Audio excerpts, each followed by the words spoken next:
పశ్చిమ గోదావరి జిల్లా Mogalthur police station పరిధిలో నమోదైన 2 పోక్సో కేసుల్లో 2 ముద్దాయిలను అరెస్టు చేసినట్లు నరసాపురం రూరల్ సీఐ దుర్గాప్రసాద్ తెలిపారు.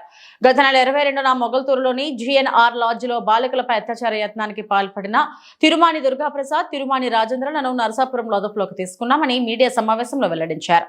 తల్లిదండ్రులు మైనర్లు మొబైల్ ఫోన్లో ఏం చేస్తున్నారో చూసుకోవాలని ఇన్స్టాగ్రామ్ లో ఏర్పడిన పరిచయం వల్ల యలమంచిలి మండలం దొడ్డిపట్ల గ్రామానికి చెందిన 9వ తరగతి చదువుతున్న 2 మైనర్ బాలికలను దుర్గాప్రసాద్, రాజేంద్రలు అత్యాచారం చేశారన్న తల్లిదండ్రుల ఫిర్యాదుతో నిందితులను అరెస్టు చేసి ముద్దాయిలను రిమాండ్ కు తరలిస్తున్నట్లు చెప్పారు.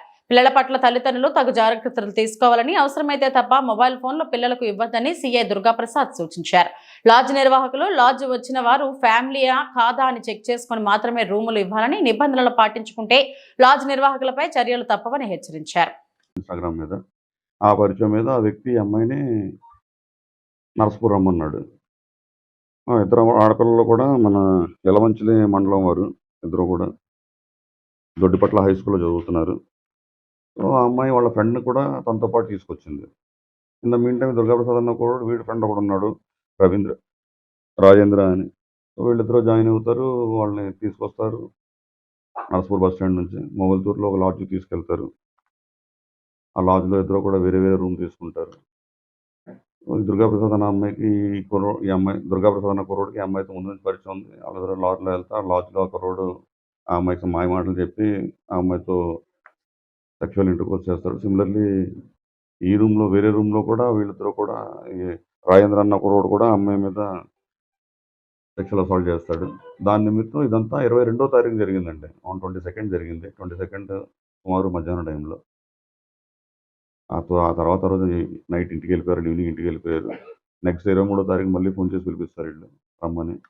ఆ రోజు మధ్యాహ్నం వీళ్ళు వచ్చేసరికి 3 అలా అయిపోతుంది. ఇద్దరు ఆడపిల్లలు అలాగా పేరుపాలెం బీచ్ అది తిరిగి అగైన్ ఇంటికి వెళ్ళిపోతారు. ఇంట్లో ఏంటంటే వీళ్ళిద్దరూ ఆ 2 days స్కూల్కి రాకపోవడం వల్ల వాళ్ళ మాస్టర్స్ స్కూల్లో టీచర్స్ వల్ల విషయం వాళ్ళ పేరెంట్స్కి బయటకు వస్తుంది. దాని మీద వీళ్ళు ఇంట్లో ఆడపిల్లలిద్దరిని కొంచెం ప్రెషరైజ్ చేస్తే ఒక నెక్స్ట్ 4-5 daysలో విషయం బయటకు వచ్చిన తర్వాత 3వ తారీఖు మనకి వచ్చి కంప్లైంట్ ఇచ్చారు. దాని మీద ఇద్దరు కుర్రోళ్ళని మేము అరెస్ట్ చేసాం. వాళ్ళ రిమాండ్ పంపిస్తాం, కోర్టు హాజరుపరుస్తామండి. At the same time lodge owners కూడా ఇందులో they are also legally liable. వాళ్ళ మీద కూడా యాక్షన్ అయితే ఉంటుంది. ఇంకా వాళ్ళని అరెస్ట్ చేయలేదు. నెక్స్ట్ అదే వాళ్ళ మీద కూడా యాక్షన్ ఉంటుంది. అది కాక లాడ్జెస్కి ఈ చుట్టుపక్కల ఉన్న లాడ్జెస్ కొంతవరకు రూరల్ ఏరియాస్లో ఉన్న లాడ్జెస్ ఏంటంటే వాళ్ళు ప్రాపర్లీ రిజిస్టర్ మెయింటైన్ చేయరు. ఇక్కడ ఉన్న లాడ్జ్లో కూడా అదే జరిగింది. సో ఈ లాడ్జెస్ అందరికీ ఒక ఇన్స్ట్రక్షన్ ఏంటంటే వాళ్ళు సీసీ కెమెరాస్ కంపల్సరీ మెయింటైన్ చేయాలా. లాడ్జెస్కి వస్తున్న ఎవరెవరైతే రూమ్ రెంట్కి తీసుకొని వస్తారో వాళ్ళ దగ్గర ప్రాపర్ ఐడి తీసుకోవాలా, ప్రాపర్ రిజిస్టర్ మెయింటైన్ అవ్వాలా. మైనర్ గర్ల్స్ ఎవరన్నా వస్తున్నారంటే దాన్ని 1-2 సార్లు వాళ్ళు చూడాలా. ఎందుకంటే ఒక్కోసారి పేరెంట్స్తో పాటు వస్తారు, ఫాదర్తో పాటు డాటర్ రావచ్చు. బట్ చూడంగానే మనకి ఒక అవగాహన వస్తుంది. దాన్ని బట్టి వాళ్ళు కూడా రూమ్ ఇవ్వచ్చా ఇవ్వకూడదు అన్నది ఆలోచించుకొని ఇవ్వాలి. మిమ్మల్ని లాడ్జెస్ ప్రాపర్ డాక్యుమెంట్స్ ఉండాలండి లాడ్జ్ నడుస్తున్నప్పుడు. ఇది మన సరౌండింగ్స్లో ఉన్న అందరు లాడ్జెస్కి పోలీస్ తరఫున ఇస్తున్న ఇన్స్ట్రక్షన్స్. అది అగైన్ డిస్క్రిప్షన్ అండి. ఫ్యామిలీ వచ్చిందంటే ఒకరి దగ్గర చాలు. యాక్చువల్లీ కొన్ని వాటి ఇంకా కామన్ సెన్స్ యూజ్ చేయాలి. అక్కడ ఒక్కో దగ్గర ఇద్దరి దగ్గర తీసుకోవాలి. మనకు అర్థం అయిపోద్ది, లే పర్సన్ కూడా అర్థం అయిపోద్ది వచ్చింది ఫ్యామిలీయా ఏంటా అన్నది. దానికి పెద్ద జనరల్ నాలెడ్జ్ అక్కర్లే. అది కావాలని చేయట్లేదు వాళ్ళు.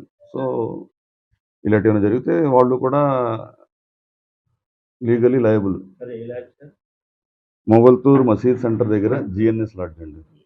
జిఎన్ఆర్.